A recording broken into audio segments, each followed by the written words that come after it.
The PlayStation, as we all know, is home to many unique, obscure and interesting racing games. If anything, it's definitely one of the highlight points of the console because there's so many games to choose from. Games that were released in Europe, America and in Japan, and many of us still don't know about a lot of these games, which makes it even more appealing. But it was an interesting time as it also allowed developers to really experiment with different ideas, with some being seen as quite popular but others, while worthwhile attempts, probably weren't executed in the way that they could have been. But still, they did appeal to many of us because back then, when we look in the grand scheme of things, to get to play games in this type of concept with early 3D experiences was definitely an interesting time, to say the least. So you were privileged to get to play many of these games, regardless of the quality of them. But whatever it was you were looking for, you could guarantee that the console had something for everybody. With that being said, one of the earlier experimental racing games that was released on the PlayStation in 1996 went under the name of Andretti Racing, with the title being referred to by legendary drivers Mario and Michael Andretti, that gave access to different gameplay styles that you could race as kart or Formula Kart, almost Formula 1 style events, but also mix in NASCAR events. It was one of the earliest racing games to combine different gameplay styles into one package, if you will, and it too was an interesting concept. It was also one of the earliest racing games under the EA Sports brand, and many of the gameplay mechanics and features would also make their way into future racing games, especially with the later NASCAR entries that would have been seen from NASCAR 98 onwards, towards the end of the PlayStation's life cycle. There was a lot of gameplay elements, mechanics, features that all would have originated from this game here in particular, and it's evident in the visual style and the gameplay aesthetics, as if you've played Andretti Racing and then you go to play NASCAR 98, there is a lot of similarities.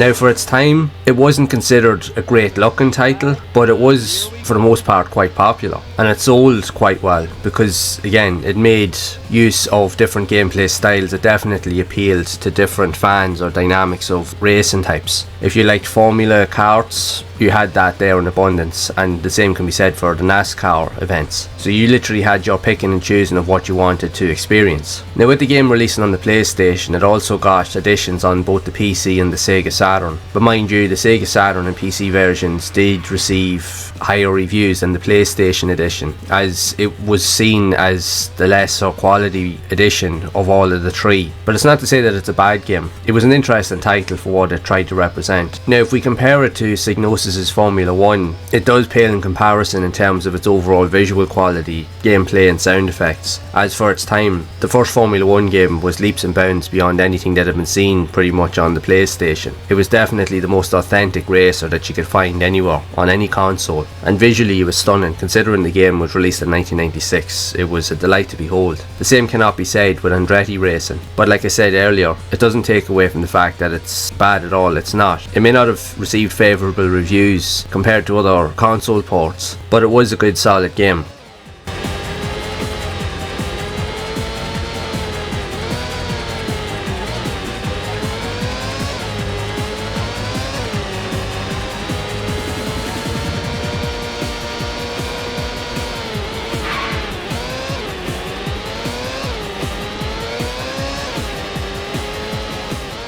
It sold in good numbers. Every time you walked into a game store, there's a very good chance that you would have found copies in this on the store shelves, so it definitely appealed to a lot of players. Even the reviewers of the time, regardless of which format it was on, still gave the game fairly decent reviews, stating that they liked many of the gameplay mechanics and certain features, although they were critical of some of the game's noticeable glitches, especially with the visuals and the pop-in elements. But it had well balanced computer AI, so it gave you a good challenge, plus there was a really distinct and very good 2-player split screen mode. So if you wanted to play the game with your mates, you could do that as well. So for what it does represent, it definitely offered up a good balance and mix of gameplay styles, pretty much. It is what you make of it at the end of the day. But from having spent time playing the game, it is a good solid experience. If anything, when we look at it, considering this game was released in 1996, it is a good solid racer. It's one of those experiences that you just have to really sit down with it, and you have to put time into the game, and you have to get used to the different features, because when you're playing in the different modes, regardless of playing the karts or the NASCAR events, the handling does differ slightly depending on each vehicle that you choose.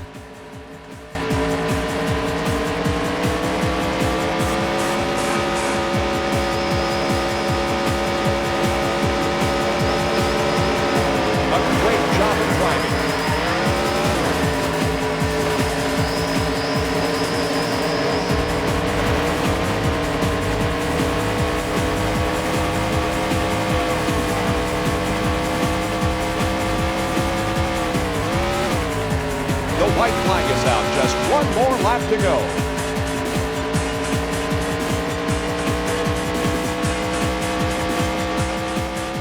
Now you'll end up racing on mostly the same tracks in the game, which there are a number to choose from, but you'll just have to take a bit of time and get familiar with each car's dynamics in order to get the most out of it. But once you do that, you'll be relatively fine. But it does have some simulation elements with regards to pit stops and fuel economy, tyre wear and all the like. So when you're going for more endurance style events, when you're racing longer laps, you will have to take that into account, because that will play a vital role in whether you'll win a race or not. So at least give you that element of it, so you could change between more realistic or arcade style, so you could have something there to suit your own preferences, if you will. Overall, Andretti Racing, I consider it to be a good solid title, considering it's an early game and what it tried to do, and it tried to mix different play styles. It definitely proved the inspiration for many other games that you would see later on in the PlayStation. Like if you look at the NASCAR games, and even with future kart games and Formula 1 games, a lot of the concepts behind them would have taken a lot of influence from this game, because it was one of the earliest